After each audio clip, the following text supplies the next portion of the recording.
7 years of marriage, that woman wouldn't stop pestering him. Albert, do you think your wife is cuter than me? He sneered coldly, you think you're worthy to be compared to her? Later, I saw him spoil that woman without restraint. He carried her high heels for her, set off fireworks, and spent New Year's Eve with her. Meanwhile, he grew increasingly distant toward me. On her birthday, I was rear-ended by one of his enemies and crashed into the guardrail. He rushed to the scene, only to find the divorce papers I left him. Even when you're sick, he doesn't come to keep you company? In the crowded hospital, I was hooked up to N4, sitting in a corner. My best friend, having just paid the bill, sat next to me, venting her frustration. The pain from my period cramps had gotten worse over the years. The doctor told me that because of my past miscarriages, I'm no longer fit to get pregnant. I sighed and opened my phone, thinking of calling Albert. As expected, the line was busy. Is he busy with work again? My best friend grumbled, his wife's like this, and he's still working. I forced a smile. The face staring back at me in the mirror was pale and lifeless. Do you remember Maggie? Maggie? You mean the one who chased after Albert for 7 years, never caught him, and kept getting scolded by him? Yeah. Well, she caught him now. Maggie didn't just chase him for 7 years, she's also Albert's secretary. A minute ago, Maggie posted on Instagram. The flowers don't need to bloom anymore. The person I've been waiting for has arrived. The picture was of 2 hands entwined. In a 5-star hotel. Rose petals scattered across the floor, a discarded evening gown, and a bespoke men's tie. There was a pale line on the man's long ring finger. The mark left by a wedding ring. The last picture was of a familiar leather seat. And 2 black silk stockings. Many people envied me, thinking I'd chosen the right person when I was young. They believed that after Albert became successful, he gave me his undivided attention. But the truth is, Albert had been unfaithful. By the time I left the hospital, it was nearly dusk. I received a call from Albert. What's wrong? His voice was as always, calm, composed, but filled with tenderness. It was different from the way he spoke to others. I tossed the medical report into my bag, nothing. I won't be home tonight, Albert said. But today is my birthday. I realized then, we've known each other for 20 years. He had celebrated my birthday for 19 years. But this year, he forgot. I suddenly felt like crying. Albert, today's my birthday. Could you come see me now? I could hear rustling sounds, the friction of fabric on the other end. After a moment, he said, okay. He came in person, driving. After all these years, Albert had grown more restrained, with a quiet grace in his every move, making it impossible to look away. I sat in the passenger seat. The car was spotless. There was no trace of anyone else. I glanced at him. His neat collar, his exorbitantly priced watch, his meticulously tied tie. And the wedding ring. Images of him tangled with Maggie flashed uncontrollably in my mind. Clothes disheveled, lost in passion. A suffocating feeling overwhelmed me. What's wrong? You don't look well. He always handled things with precision, never leaving any clues behind. If I hadn't stumbled upon Maggie's private Instagram account by accident, I would never have found any evidence. I clenched the seatbelt. The doctor said it'll be hard for us to have kids in the future. It's fine. I care about you, Albert said absent-mindedly, staring ahead, lost in thought. In the early days of his startup, I suffered with him through a lot. I never recovered my health and had several miscarriages in a row. None survived. In the process, I ruined my body. I knew deep down he wanted a child. Suddenly, his phone rang. The sharp ringtone shattered the silence. Pick it up for me, he said. I glanced at the screen and froze. Maggie. Answer it, Albert's tone remained calm. I put it on speaker. Hello, he's driving. Maggie on the other end seemed surprised to hear me. After a brief pause, her voice sounded low. Selena, can you give the phone to Albert? It's on speaker. You can talk. Maggie's voice was thick with emotion, as though she'd been crying. Albert, I'd like to take tomorrow off. For what? Albert's voice was cold. I'm feeling down. I want to go to the amusement park with my boyfriend tomorrow. Boyfriend. I instinctively glanced at Albert's tightly pressed lips. It was like someone had hit me with a heavy blow. Was she inviting him? Or was this her way of retaliating for taking Albert away from her today? Maggie, I pay you to work, not to take days off every other day. I'm sorry, but I really want to go. Her voice cracked as she started sobbing. He left me today. I just need to clear my head. I stared hard at Albert, as if hoping to hear him refuse. Albert's lips were pressed tight, his finger tapping lightly on the steering wheel. This better not happen again. Maggie giggled through her tears. Thank you, Albert. After hanging up, Albert stared blankly ahead. His fingers tapped the steering wheel slower and slower. It was a sign he was relaxing. He was bothered by having left Maggie behind. Now, he was relieved after comforting her. Maybe he didn't even want to admit it. Accepting Maggie's invitation, right under my nose, gave him a thrill. Let's go, too, I suddenly suggested.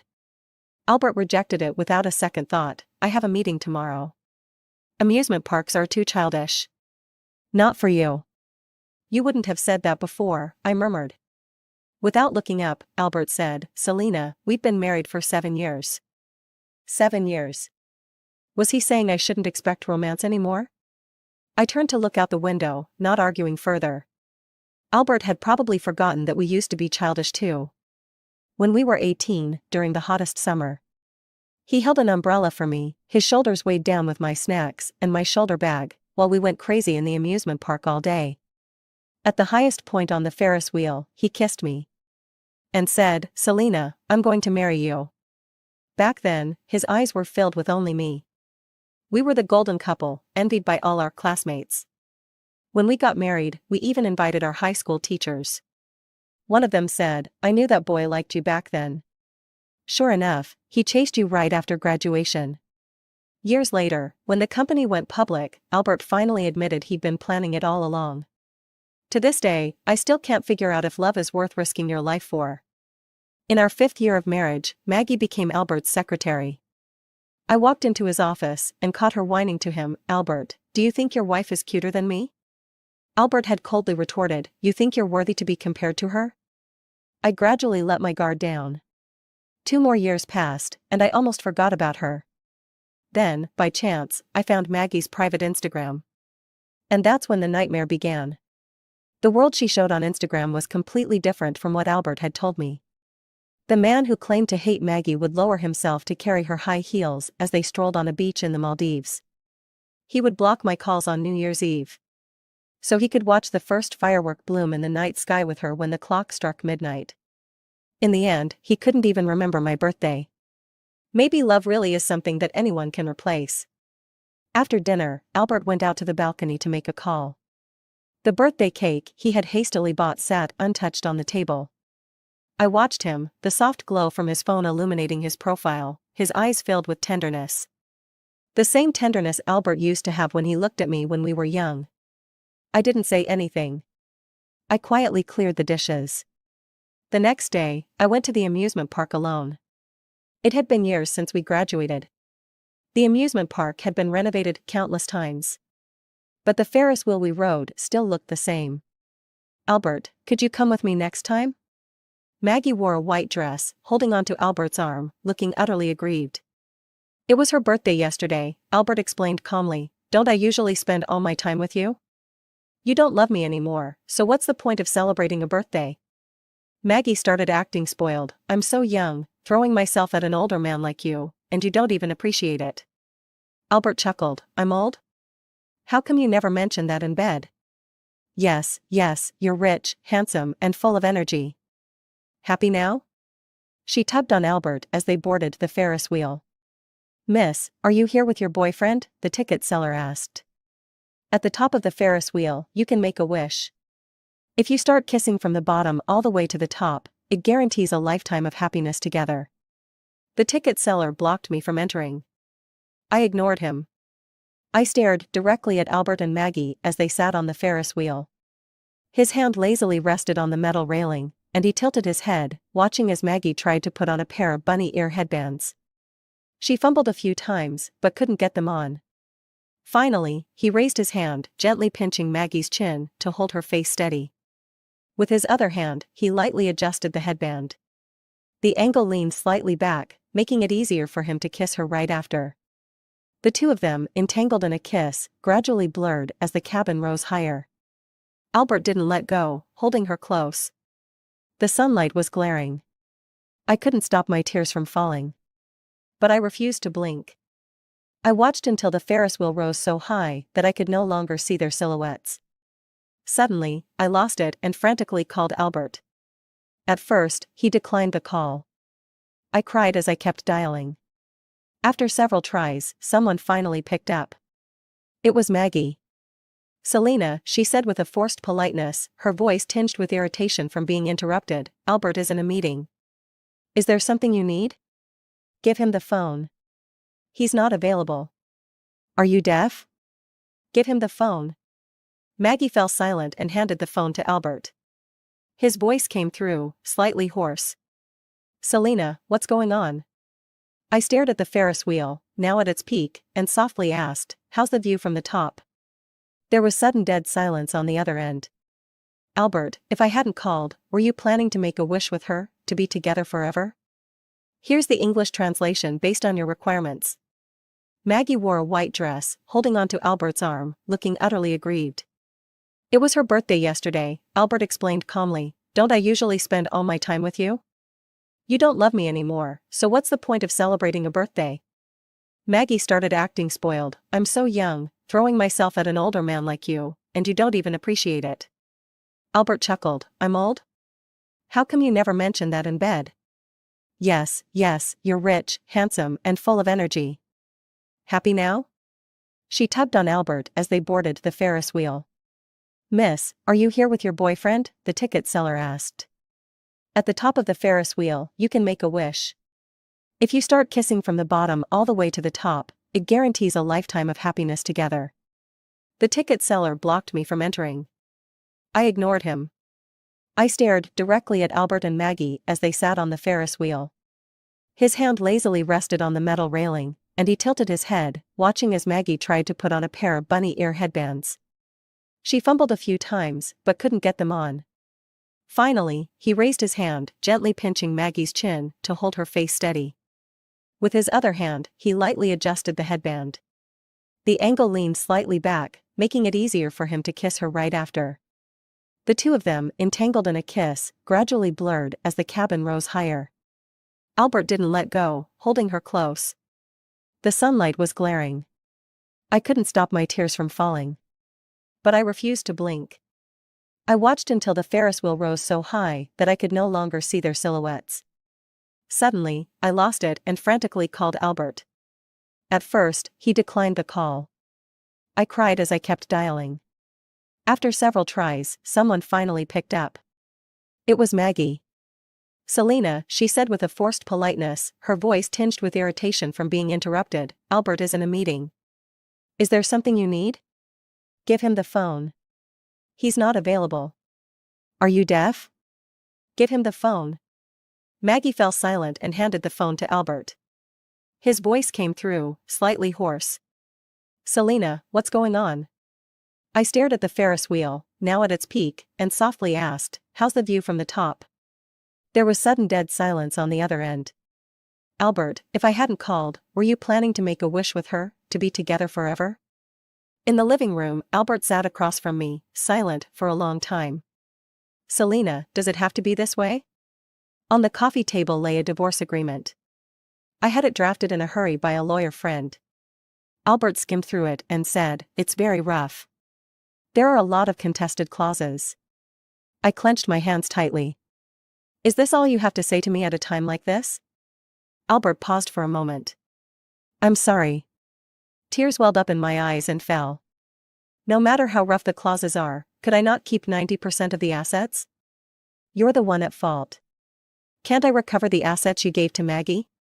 Facing my red, tearful eyes, Albert couldn't say a word.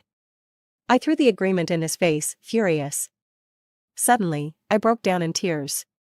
"Albert, do you even have a heart? What do I mean to you?" A trace of pain flashed in his eyes, and suddenly he embraced me. Selena, I'm sorry.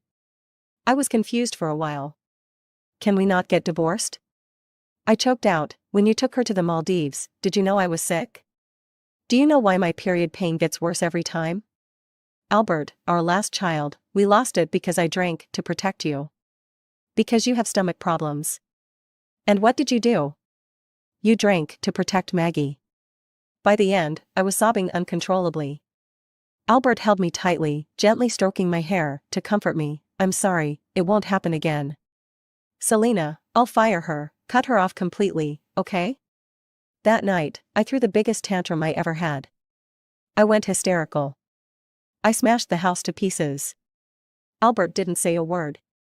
He could only try to comfort me softly. Selena, stop. Your hand's bleeding. My voice was hoarse from crying, and in the end, all I could say to him was, we're getting a divorce. Albert stroked my hair and quietly said, Selena, I'll handle everything. Just wait for me. Albert firmly rejected my request for a divorce. That day, I stood by the window, coldly watching Maggie sobbing pitifully downstairs. You weren't like this before, Albert. You do love me, right? You're wrong, Albert said coldly. I was only interested in you for a while. Now that it's over, isn't that normal? Maggie wiped her tears in a mess. Albert, you liar. You're the biggest liar in the world. As she squatted down to cry, it began to rain. Albert lowered his gaze, lost in thought. Maybe the sudden twitch of his hand, veins bulging as he clenched it, said something. The next day, Maggie disappeared from the company. For some time after that, Albert came home every day, and he started talking more and more. Though I never responded, he didn't seem to care. It almost felt like the early days of our startup. But some things, once broken, can never be put back together. At least, there was one thing I could still hold on to. Money. Over the past few years, Albert's company grew larger and larger. Due to my health, I had stopped working and focused on recovery at home. So, when I decided to return to the company, my friends didn't understand. Selena, are you checking up on Albert by going to his company? I corrected them seriously, it's our company. From the startup to where it is now, I've contributed a lot. And I own a considerable amount of shares. One friend said, you don't know how good you've got it. Albert makes money, you could be traveling the world. Why not let him take you to the Maldives, for a vacation? Come to think of it, he's never taken me anywhere. Yet he gave Maggie all the romance in the world. When Albert found out, he asked me, Selena, do you want to go? Okay. I knew it was just guilt-driven compensation. But I still went. I had consulted a lawyer, and to file for divorce, I needed a lot of evidence. Albert was too cautious, nothing could be found. So I could only go after Maggie. People always show their flaws when they panic. For instance, Albert took me to revisit the places they'd been together. Before we left, Maggie came to see me. Do you really think you've won? Maggie smiled, he can't live without me. Sooner or later, he'll come back to me. You should know, there's no law that governs love. It's not a crime for us to love each other. I didn't want to hear another word. You can ask Albert for a divorce, as long as he agrees. If there's nothing else, we're off on vacation. Maggie didn't get angry, instead, she laughed, have fun, but unfortunately he will definitely come to me halfway. Walking on the beach in the Maldives. The distant light blue sea reflected the golden, dazzling sunlight.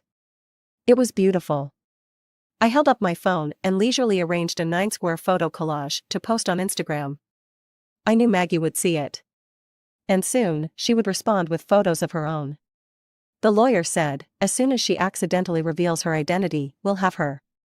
After posting the pictures, I noticed Albert staring at the distant sunset, lost in thought. What's wrong? I asked.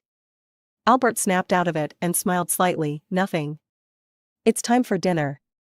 I looked at him for a long time before saying, all right, let's go eat. Not far away, I heard the joyful laugh of a young woman. She was barefoot, running on the sand, calling back to the man behind her, hurry up. We have to catch the sunset. Albert's face showed a fleeting moment of distraction. I quietly looked away and tossed the shell I had been holding. No matter how beautiful the view, it was no longer the first time. His heart had already taken in a more beautiful sight. Albert had a few drinks tonight. I was a little tipsy too, leaning against the soft pillows, gazing at the endless ocean. When Albert leaned in to kiss me, I slightly turned my head away. Albert froze, his voice hoarse. "Selena, what's wrong? Let's just talk tonight." "Okay." Honestly, I lost count of how much I convinced Albert to drink. When people are drunk, it's easy for their true feelings to come out. The lawyer said that if he could write a letter of remorse, it would be even better. Albert kissed my ear. "You've always had a weak body. That time you were sick, I carried you on my back for 2 kilometers to the hospital." I responded calmly, "Yeah. Back then, I felt really lucky to have someone who loved me." "You always will," he said. "Albert will always love Selena." The gentle breeze blew in through the curtains. But it couldn't cover the lies and hypocrisy. I said to him, "Albert, sing me another song." Albert, at 18, had a beautiful voice. He used to sing love songs to me, confidently, in front of the whole school. After gaining status and power, though, he stopped singing. "Which one?" he smiled. "The one you sang when you confessed to me." I got up and sat on the balcony, the soft evening breeze lifting my hair.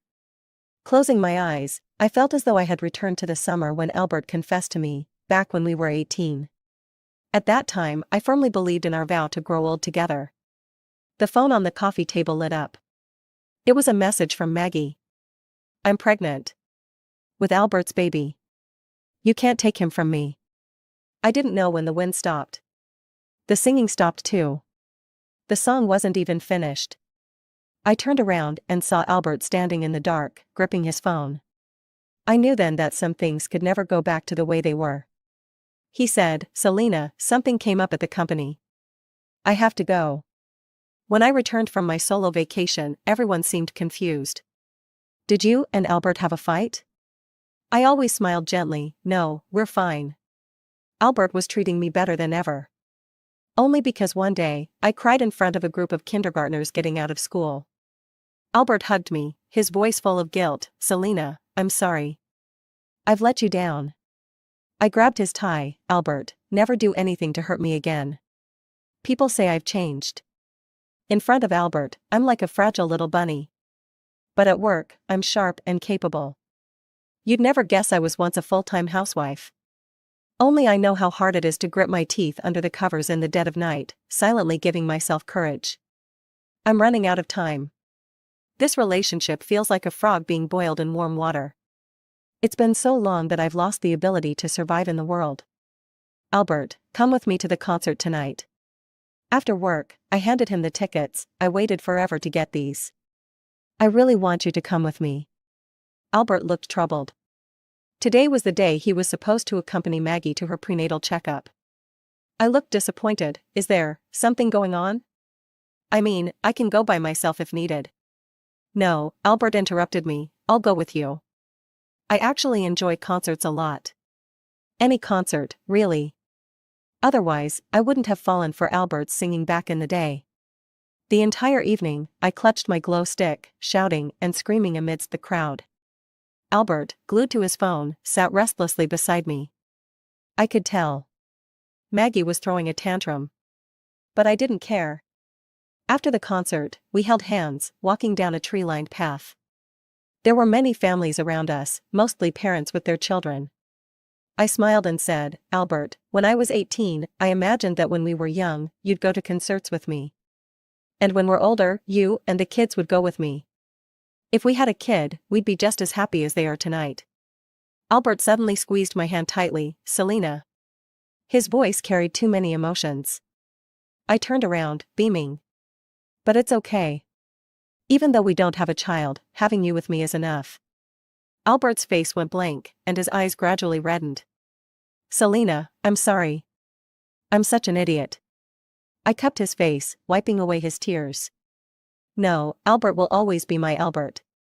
Tonight, I'm really happy. Thank you for being with me."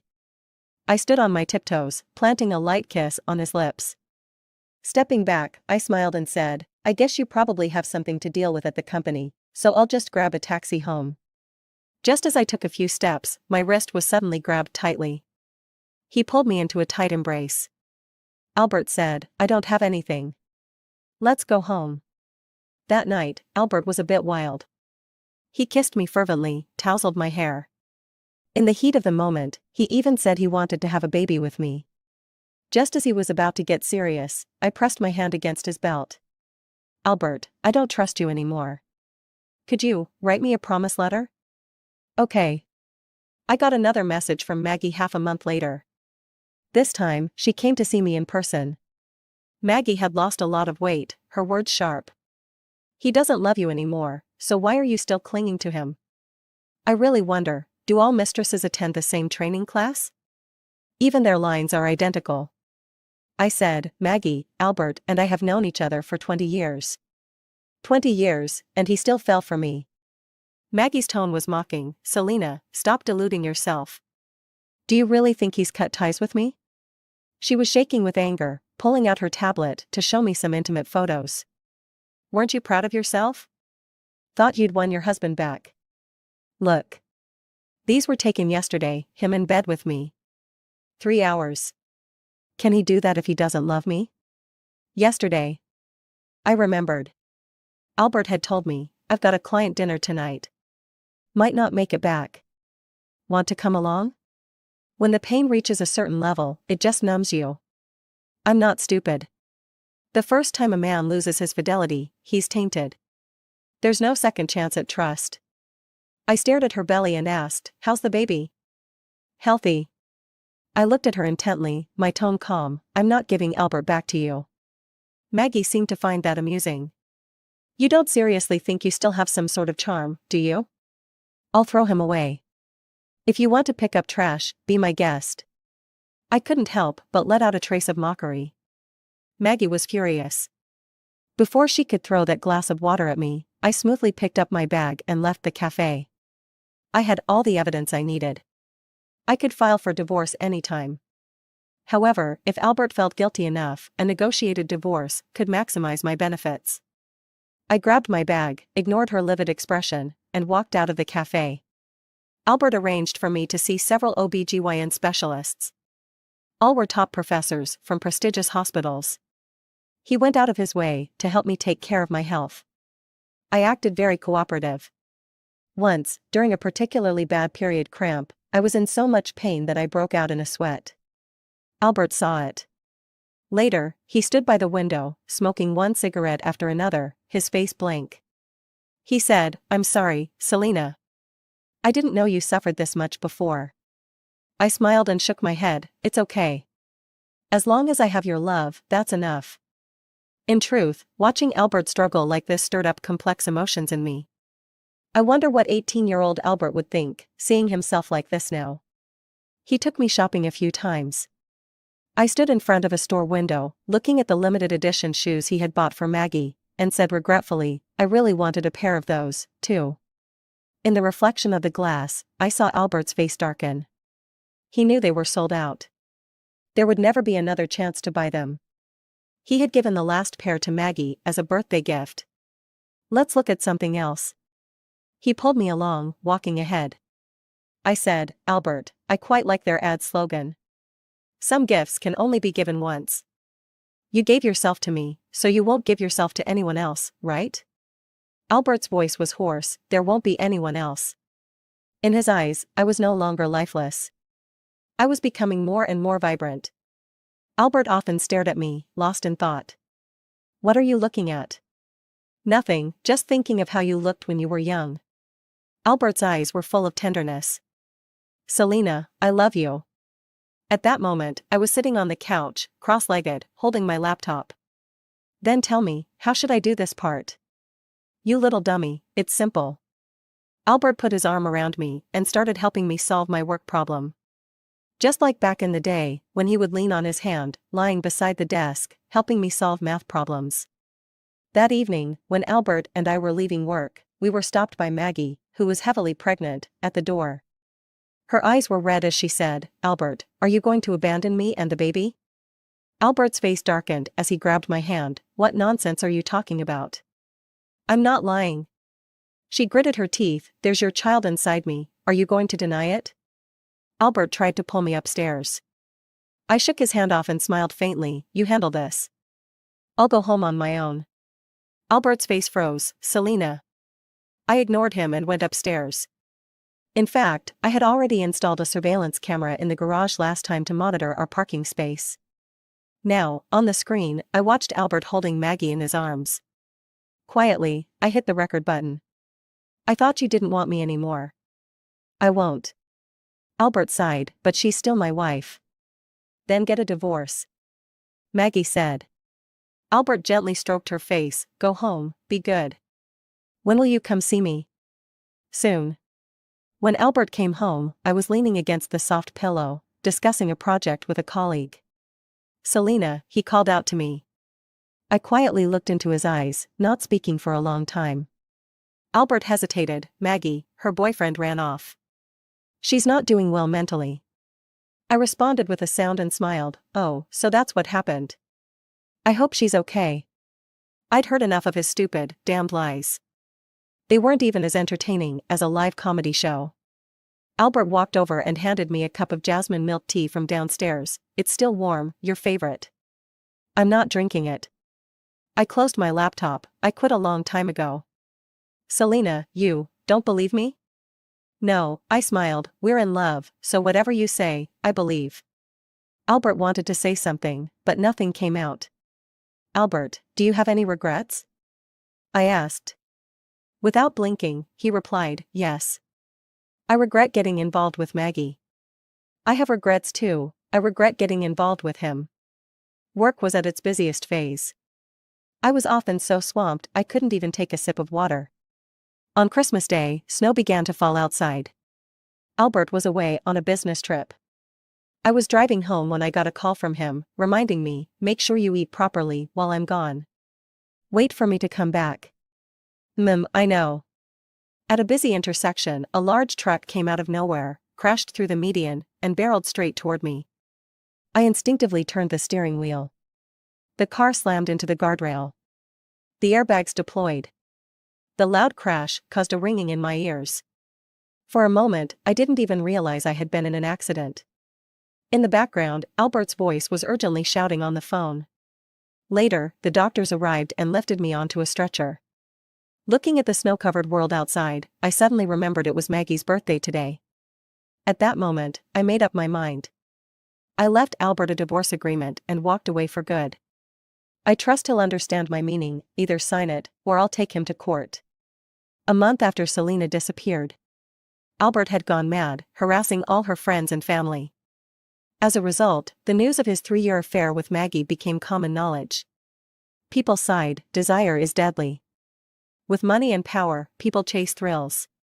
In the end, they lose even their former selves.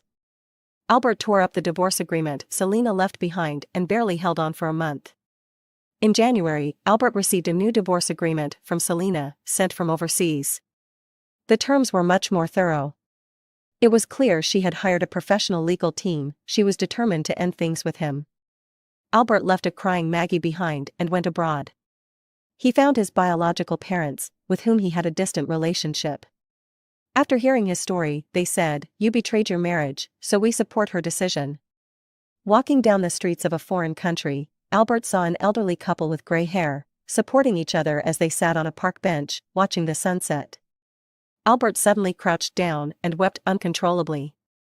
It was only then that he realized what he had lost. He had loved Selena for 20 years. Selena was like the protective soil around the roots of a plant. With her there, he could grow freely, flourish, and seek out brighter sunlight. Once she was gone, Albert realized the deep, piercing pain from his roots. It was a sign of rot. Without Selena, Albert was left with nothing. "Did you have a fight with your wife?" The elderly couple kindly asked Albert, seeing his state. Choking back tears, Albert said, "Yes, I made a terrible mistake." "Then apologize, and ask for her forgiveness." Albert's heart skipped a beat, as if he saw a glimmer of hope. But in the next second, the elderly man smiled kindly and added, "If she still loves you, you might succeed." The hope in Albert's heart instantly shattered. He sank even deeper into despair. Yes, how could Selena still love him? In all those countless nights of self-deception, while he was holding Maggie, lost in pleasure, he had already shattered her heart. How could anyone love someone who has hurt them so deeply? Albert returned to his home country after hearing that Maggie was about to give birth. By now, he only felt disgust. He had once said that Maggie was not even close to being compared to Selena. And it was still true. Maggie wasn't as capable at work as Selena, she wasn't as beautiful, and she didn't have Selena's figure. The only thing she had going for her was being eager and passionate in bed. Now, that had turned into something cheap. Maggie yelled at him, "When you loved me, you didn't say that. You don't even love Selena, but you still treat her so well. Why can't you do the same for me?" Albert just scoffed. "I've loved her for 20 years. And you? What do you have, besides hundreds of photos in bed?" It was then that Maggie realized, even after getting Albert through such means, it didn't count as a victory. In fact, in this game, there were no winners. "I will never marry you." Albert made it clear, "Once the child is born, I will take responsibility." Maggie cried and screamed for a long time, only for Albert to slam the door and leave in frustration. I woke up after the car accident and stayed in the hospital for a long time. After months of recovery, my lawyer flew in to see me in December. I handed him the evidence, "Thanks for all your hard work these past few weeks." The lawyer smiled, "You're one of the few clients I've had who remained mentally strong throughout. Most wives break down during the evidence collection phase." I thought for a moment, then said, "If we manage to get back the shares and assets he gave Maggie, I'll have." "You'll have a lot of influence in the company," the lawyer finished for me. "Good. Thank you." On the day I was discharged from the hospital, I went to our old high school. It was on this very stage that Albert confessed to me during our graduation ceremony. The school still had our old, yellowing photo on the wall. I found a janitor and asked him to take it down. "Want to keep it as a memento?" I shook my head, "No, we're getting divorced." The janitor sighed regretfully, "After all these years? Every graduating class comes here to confess, because of you too." "I can't believe it." "Yeah, I can't believe it either," I sighed, staring at the two smiling teenagers in the photo. 18-year-old Albert and Selena would be heartbroken to see us now. As I was leaving the school, I ran into Albert. He was standing there, looking much thinner than I remembered. "Selena." I looked up, what a coincidence. "Are you here to pick up old photos too?" "Yeah." I lowered my head, took a deep breath, and suddenly let out a soft laugh. "Albert, why bother?" "Selena, I'm not going to marry Maggie. I'll get custody of the child, and we won't get divorced, okay? Didn't you always want a child?" I looked at him and asked softly, "Albert, how did you end up like this?" He grabbed my shoulders, squeezing tightly, his eyes red. "Please, Selena, just give me another chance, okay? I once swore I'd be good to you for the rest of my life." Albert broke down in tears. "I was foolish. I made a lot of mistakes, but I swear it won't happen again." I watched him for a moment before saying, "Can you stop crying? You're not like you used to be, and I don't like you like this." Albert hurriedly wiped away his tears. "Selena, tell me what you want. As long as I can do it, I will. I want you to set off fireworks with me." "Okay." Albert's face lit up, but then he froze. He remembered what I had said to him when we graduated. I had told him, "Albert, when we're rich, you'll set off the most expensive fireworks with me." But he had already done that with Maggie. It's not about the fireworks or their cost. What I wanted was the youth that's now gone forever. Our past, Albert can never give back to me. Albert sobbed, "Selena, you won't forgive me." I squeezed his hand. "It's the 18-year-old Albert who can't forgive you. Let's end it here. Let's part on good terms." Albert didn't say a word as I walked away. He knew there was no forgiving what he had done. I divorced Albert. The assets were split as I had requested, with me getting 90%. Albert didn't agree, but left with nothing voluntarily. I didn't sit idly by these past few months. I gritted my teeth and forced myself to adapt to the corporate world. So when I returned to the company, I was more than capable of handling everything. The month Maggie was about to give birth, the lawsuit against her went to court. I sued to reclaim our marital assets. This was the second batch of evidence I had gathered, including her conversations with Albert, her social media posts showing off luxury homes and cars, and the share transfer documents. All of this happened during my marriage, and with the divorce agreement between Albert and me, the evidence was undeniable. The court ruled in my favor, ordering everything to be returned. I still remember it was a sunny day when Maggie, heavily pregnant, threw a tantrum in public. The baby in my belly is Albert's. I know, I replied calmly, glancing at my watch. My afternoon meeting wasn't urgent, so I had time to talk. Maggie said, "You don't even have a child, so what right do you have to keep Albert's assets? Shouldn't the money go to the child?" "It should," I nodded.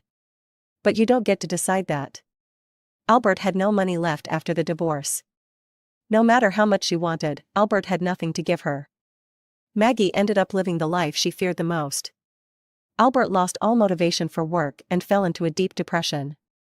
Every word I said to him before the divorce, every place I took him, had planted seeds in his heart that were now growing. Betrayers should face the consequences. Honestly, I didn't care if she had Albert's child. I only cared about how much money I could get. Fighting out of pride is the most useless thing. Selena, look at yourself. Albert could never love you like this. I looked at my reflection in the car window. It was true. I wasn't young anymore. There was no more longing for love in my eyes. But what the hardships had shaped wasn't weariness. It was the courage to keep going. I smiled and asked her, "Is love that important?" "Maybe it is. Two people starting from nothing, weathering storms together, supporting each other, and eventually reaching success, it might be love that gets them through. But in the end, it's just that." Epilogue. Maggie didn't take good care of their child. The poor little one passed away at just 2 years old due to illness. Maggie fell into depression, torturing Albert day after day. A friend asked Selena discreetly, "Are you going to the funeral?" She replied, "No." Her career was flourishing now, she didn't have time to worry about others. "I heard Albert started a small company, but it's not doing well." "Yeah." Selena didn't even look up. "After all, he has to raise a child." "I heard that as soon as the child passed away, Albert shut down the company." "You really were his spirit," the friend remarked. "Back when you were around, he was full of ambition. Now look at him." The phone rang suddenly, and Selena quickly answered it. A man's voice came through the receiver. "I'll pick you up for dinner tonight?" "Sure." Seeing the smile on Selena's face, her friend asked, "Got something going on?" "Yeah, business partner." "Is that all?" "He's been pursuing me." Her friend teased, "You'll have to introduce him to us sometime." That evening, as Selena was walking out, she saw a familiar car parked by the roadside. It was Albert's. She had given him the car in the divorce. He stepped out as she approached. "Selena." Just as her friend had said, the vitality had drained from him. The once confident Albert was now just a shadow of his former self, weighed down by gloom. Selena nodded, "My condolences." It was a polite, emotionless statement. Albert sighed and looked up at the brightly lit building. He had once stood here with everything. Now, it was all gone. "I never thought it would end up like this." "Like what?" Selena asked calmly, "Just a simple betrayal, no big deal, right?" Albert choked up, "I'm sorry." "Betrayal is betrayal," she said. "You betrayed me, and now you paid the price. That's enough." Selena's matter-of-fact tone unsettled him. It wasn't how he expected them to end. "Selena, when did I know you were cheating?" Selena smiled, finishing his question for him. "A long time ago. I saw it on her social media." Albert opened his mouth to say something, but Selena cut him off. "I know what you want to ask. If we could ever get back together, no, that was a lie. That you still love me, also a lie. Even the intimacy between us wasn't genuine." Albert's face turned pale, drained of all color. "Selena, why?" "Because I needed evidence," Selena said, curling her lips in a mocking smile. "If you didn't feel guilty toward me, how else was I going to gather proof? How else would you willingly give up the assets and leave with nothing?" She wasn't that magnanimous. Those who hurt her should all pay a price. He was, and so was Maggie. That unfamiliar expression on Albert's face made his heart ache. "But you're crying." Selena laughed, "Just because I'm upset, does it mean I can't fight for my share?" "Albert, I still need to live." From a distance, a tall man stepped out of a car. He was dressed in a sharp suit, with a trace of weariness from traveling. Selena. He called out to her, his face showing some signs of fatigue. Albert suddenly had a sinking feeling in his chest. Selena naturally took the man's arm. Albert, let me introduce you. This is my boyfriend, Louis. Louis nodded, nice to meet you. It took Albert a while to find his voice. You have a boyfriend? Yes. There was no explanation, and she had no intention of giving one. Just a simple word, brushing off his question. Louis held Selena's hand, finished talking? Let's go grab something to eat. Yeah, we're done. The moment Selena turned around, Albert felt a sudden wave of panic. Selena. She glanced back, and her eyes landed on the bouquet of blooming red roses in the backseat of his car. She understood why he had come today. To be honest, even Albert wasn't sure what he was hoping for. Maybe he wanted her to know what he had in mind. He nervously stared at Selena, waiting for some kind of response. But to his surprise, she simply turned back around, calmly smiled at Louis, and said, "Buy me a bouquet of roses, okay? The most expensive ones." "I already did." "They're in the car." The two of them slowly walked away, chatting about something cheerful, laughing together. Albert stood there, staring at their shadows. At first, his and Selena's shadows overlapped slightly.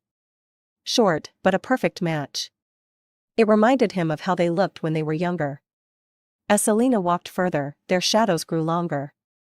And at some point, they completely separated. The shadow beneath his feet was Albert at 18. The shadow ahead, hand in hand with another, was Selena at 30. And as for him, he was forever lost in the chaos of being 28. Unable to ever move forward.